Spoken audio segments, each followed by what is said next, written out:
이어서 대검에서 무혐의 결론을 냈었던 사항이죠. 한명숙 전 총리 모해 위증 교사 의혹 관련 쟁점을 짚어보도록 할 텐데, 대검은 무혐의 결론을 내렸는데 여기에 대해서 박범계 장관이 오늘 입장을 밝혔습니다. 먼저 출근길에 내놓는 입장 듣고서 계속해서 말씀 나누도록 하겠습니다.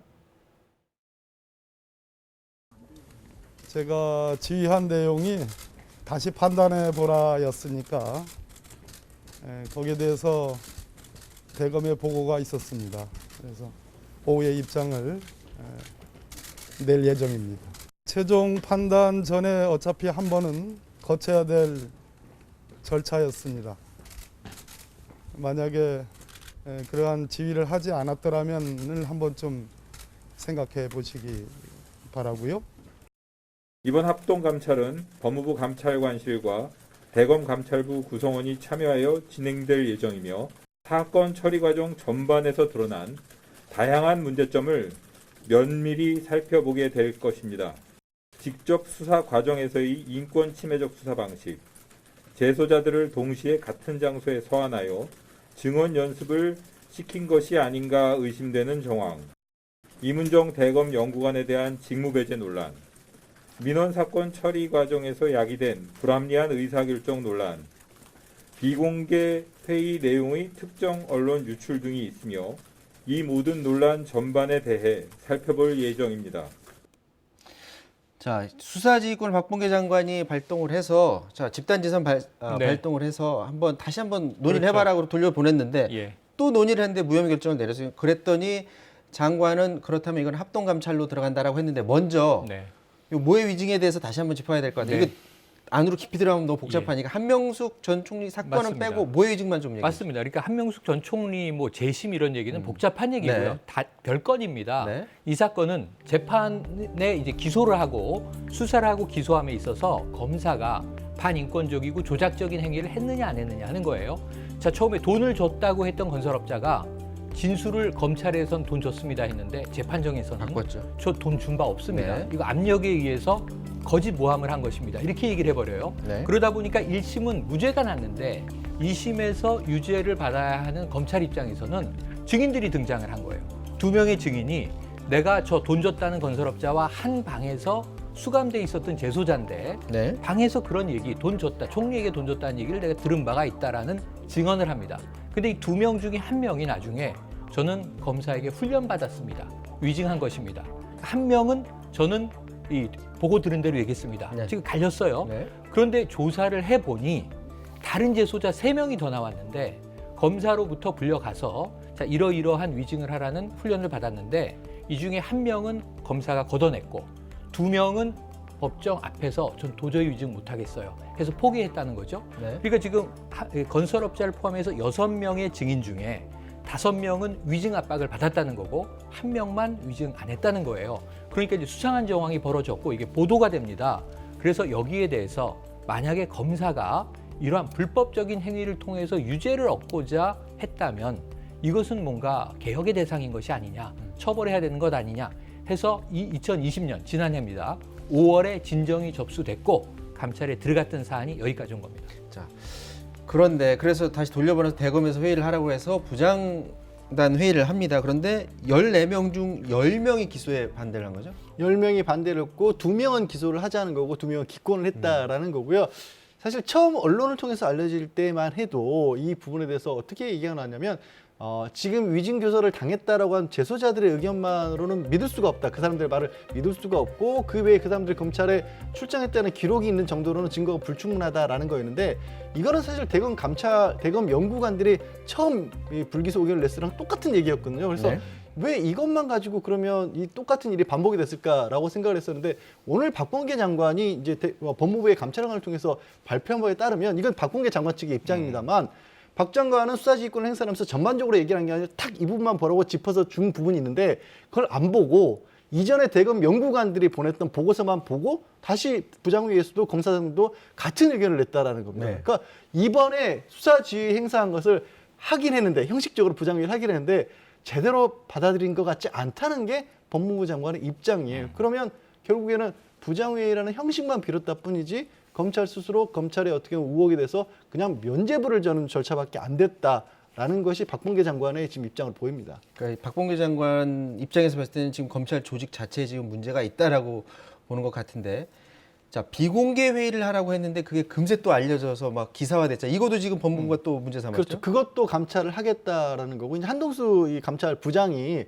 언론에 나간 것을 보고 좀 본인은 기가 막히다는 듯이 SNS 쓴 겁니다. 이게 비공개 회의라고 하고 내부에서 보안 각서까지 쓰기로 했고 거기 다 검사장들이잖아요. 검찰 네. 최고위급 간부들이 대검 부장들하고 고검 검사장이 모여 있었는데, 그런데 그렇게 해서 결론이 나고 자신은 결론이 그렇게 생각했던 것과 다르게 나왔지만 자기 팀원들한테도 고생했다는 말밖에 못했다는 거죠. 네. 그런 막상 언론에는 딱 10분 만에 모든 내용이 다 공개가 됐다. 모든 내용이 아니라 그쪽에서 바라는 내용들이 그대로 공개가 됐다라는 거죠. 이것도 잘못됐다라고 보는 겁니다. 지금. 보고서 이제 합동 감찰을 하겠다라는 거고요. 자, 부장회의에 위증교사 의혹 당사자인 검사가 나와서 본인이 해명하는 자리를 가진 건가요? 보통 그렇게 부릅니까? 그러니까 이게 예정돼 있지 않았던 거죠. 그런데 이제 업무 검사가 현장에 등장을 했고 네. 자신은 이러이러해서 결백하다. 결국 이제 이것은 굉장히 자신에 대한 좀 모함이다. 라고 한 자신의 입장을 피력했다는 거예요. 네. 근데 사실은 우리가 뭐 좀 이 시각을 떨어져서 생각을 해보면, 아, 그렇지. A쪽 얘기도 들어보고 B쪽 얘기도 들어보고 함께 진위를 검토하는 게 회의지인데, 문제는 뭐냐면 지금 6천 쪽의 자료 중에서 아까 양재열 변호사가 이야기한 대로 핵심적으로 문제가 되는 대목이 있는데, 이게 이문정 검사가 꾸준히 주장해온 얘기예요. 근데 이러한 부분들은 간과하고 어찌 보면 검찰의 다수 입장을 피력하고 힘을 실은 것 아니냐, 이런 이제 의구심도 제기될 수 있는 대목입니다. 자, 이게 당초에는 이제 부장단 대검 부장단 회의에서 네. 결정을 하고 했는데 의견을 내서 고검장들이 참여를 하는 그 맞습니다. 과정을 보면서 그럼 더 의사결정이 좀 바뀔 수도 있겠구나라는 생각하는 사람들이 있었던 것 같아요. 예. 근데 이 조직의 문제점을 네. 결정하는 거를 그 수뇌부들이 결정하게 하는 이것 네. 자체는 문제 없을까요? 그러니까 지금 원래는 대검 부장회의를 하시오 8명 8인 회의인데, 지금 조남관 검찰총장 권한대행이 겸허히 수사지휘권을 수용하겠습니다 하면서 6명의 고검장, 더 이제 고위 간부들을 집어넣는단 네. 말이죠. 14명으로 늘어나서 확대회의가 되다 보니까 혹시 표결을 염두에 두고 그럼 이제 이 검찰 조직 내부의 의사를 더 다수결로 반영하려고 하는 이 신의 한 수 아니었느냐, 이런 얘기가 나왔었어요. 근데 이제 결론만 보면은 꼭 그렇게 그렇지도 됐어요. 않죠, 근데 사실은 고검장 6명을 빼더라도 그럼 8명 회의에서 2명이 기소 의견이었으면, 2명이 기권이었으면 4명이 불기소였겠죠. 네. 지금 이제 뭐 산술적으로는 그렇습니다. 그런데 여기 어떤 이제 의미가 담겨 있는 거냐면, 이 회의 자리에 국민들이 기대하는 것은 이게 이번 정부에서의 검찰 개혁이 아니고요. 20년 전으로 돌아가서 지표가 있습니다. 이 일반 국민들이 기소되는 기소율, 입건되고 수사받고 기소되는 기소율은 40% 내외까지 올라갔었어요. 그런데 검사의 기소율은 1%가 안 돼요. 40대 0.93. 그렇죠. 네. 이게 뭐 이제 일반인들의 기소율은 해마다 이제 들락날락합니다. 네. 그런데 검사의 기소율은 항상 1%가 안 되는 거예요. 14,000여 건의 이 진정, 어떤 이제 의견이 올라오는데 이 중에 12,000여 건은 다 불기소입니다. 그래서 우리가 질문을 던지는 거예요. 검사는 일반 시민보다 40분의 1, 20분의 1 그만큼 정말 깨끗한 사람들인가? 아니면 검찰 내부에 제 식구 감싸기가 있는 것인가? 근데 우리가 과거에 뭐 벤치 검사 사태라든가 또는 이제 친구로부터 이 막대한 주식을 받았는데 이걸 우정의 표시로 이제 뭐 무죄로 처리 준 거라든가 국민들의 공분들이 쌓여와서 검찰 개혁이라는 어떤 이제 표제로 나오게 된 건데, 이번 그 결정도 그런 면에서는 혹시 검찰 조직은 내부에게만 관대한 것 아닌가 하는 의문이 남는 대목으로 보여집니다. 자, 이제 합동 감찰을 하기로 했어요. 그럼 합동 감찰을 하게 되면 어떤 점들을 들여다봅니까? 일단 이 사건과 관련된 전반적인 부분을 다 보겠다는 거죠. 핵심은 어디에냐? 모의 위증.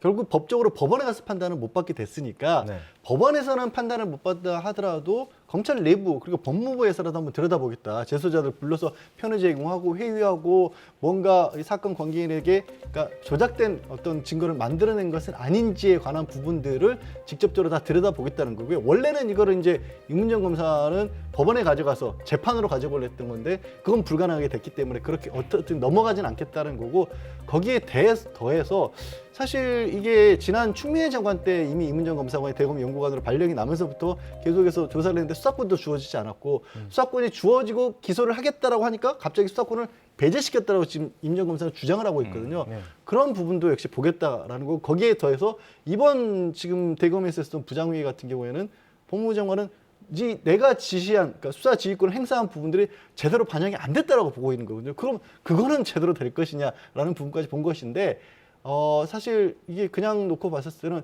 말씀드린 것처럼 검사장들에 대해서 감찰을 한다는 것 자체가 큰 사실 어마어마한 의미가 있는 거죠. 이 감찰부에 수사권이 있네. 만약에 본인이 이 감찰에 비협조하고 하면 진실을 못 밝혀낼 수도 있는 겁니까? 근데 이게 범죄를 수사하는 것보다도 말씀드린 것처럼 형식적으로 불법이 일어났다는 범위가 아니고요. 네. 뭐가 지금 박범계 장관 하면 부장회의에서 최소한 법무부 장관 지시에서 보라고 한 기록이라도 있을 겁니까? 네. 그것조차도 제대로 보지 않고 의견을 냈다는 부분이 불법은 아닐지언정 어찌 보면 그 어떤 공무원으로서의 자세는 아니었다라고 할 수 있지 않습니까? 그럼 그 과정을 밝혀내고 그런 일이 반복되지 않기 위해서라도 이 부분을 공개를 하겠다는 거죠. 자, 공소시효가 오늘로써 끝난다고 하잖아요. 그러면 이 사건 자체는 이제 완전히 종결되는 겁니까? 어떻게 그러니까 되는 거예요? 형사 재판화할 수 있는 길은 사실상 막혔다라고 봐야겠죠. 다만 말씀드린 것처럼 감찰 과정에서 어떤 일이 있었는지가 세상에 좀 드러날 수도 있을 것이고요. 또 네. 뭐 시간이 질러서 검찰에서 또 이 일을 두고도 뭐 과거사위원회 같은 것이 또 꾸려질 수도 있고 그래서 저는 이것도 검찰 입장에서도 차라리 법원으로 가서 이게 무죄였으면 명확하게 무죄로 받는 게 깔끔하게 어찌 되면 이 일을 둘러싼 논란을 마칠 수 있는 길이었는데 왜 이렇게 결론을 지으려 한 것인지 그게 조금 아쉽습니다. 자, 이 박범계 장관이 수사지휘는 한명숙 구하기 차원이 아니다라고 선을 그었었는데 이 사건을 처리하는 방법을 놓고 법무부 장관의 수사지휘권 발동이라든지 여야 입장이 좀 갈리고 있습니다. 잠깐 보고 오도록 하겠습니다.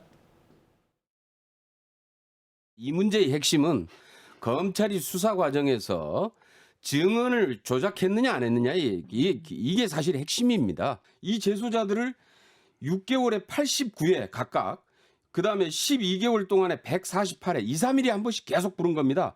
이게 정상적인 수사 방식이냐 이런 거. 무려 9억이라는 불법 자금을 받았다 해서 대법원에서 유죄 판결까지 확정돼서 징역 2년을 살았던 사람입니다. 한명숙 구하기 차라리 한명숙 변호사로서 활동하는 게 더 좋겠다 그런 생각이 듭니다. 자, 한명숙 구하기 아니냐라는 게 야당의 생각인 것 같은데 이 사건의 본질은 어떻다고 생각하세요? 분명히 그러니까 정치적 의미는 배제하고요. 정말로 검찰이 잘못된 수사를 했느냐. 그러니까 고위직 정치인이기 때문에 정치인들이 저렇게 얘기를 하시는데 만약에 입장을 바꿔서 그냥 평범한 사람이라고 보십시오. 평범한 사람이면 저런 일이 벌어지면 이렇게 논란조차 못하고 그냥 억울하게 누명을 뒤집어 썼을 수도 있다는 거 아니겠습니까? 그렇기 때문에 이게 법적으로 이 부분을 밝혀야 되는 거고 이게 만약에 기소가 돼서 재판에 법원에 가면 그럼 한명숙 구하기가 되는 건가요? 다시 한번 그걸 반문하고 싶어요. 법원에 가서 판단을 받으면 오히려 무죄가 나왔어도 더 깔끔하지 않았을까라는 말씀을 드리는 겁니다. 그래서 이거 짧게 여쭤볼게요. 네. 이거 이제 감찰하는 과정에서 또 그 검찰과 법무부 간의 갈등 재현될 수 있을까요? 뭐 어느 정도는 재현되겠죠. 왜냐하면 검찰이 지금 낸 결론에 대해서 법무부는 불신하고 있는 상황이고 거기에 대해서 추가적으로 근데 이번에는 뭐 검찰 개혁이 아니라 박범계 장관이 이야기한 게 개선입니다. 이러한 검사들의 이 어떤 취조나 신문 그리고 이제 수사 과정에서 반인권적인 부분들을 개선하자인데 저는 가장 좋은 방법은 검찰 내부에서 개선안을 내고 그것을 실천하는 모습을 보여주는 거여야 될 것 같은데 자꾸 저항하는 모습을 보이면요. 이게 뭐 갈등 이야기로만 흘러가는 것이 아니라 국민들의 판단도 어느 시점에서는 내려지지 않겠습니까 하는 생각이 듭니다. 네. 자, 지금까지 한명숙 모해 위증교사 의혹 사건 관련해서 대검의 무혐의 입장 그리고 법무부 장관의 입장까지 짚어봤습니다.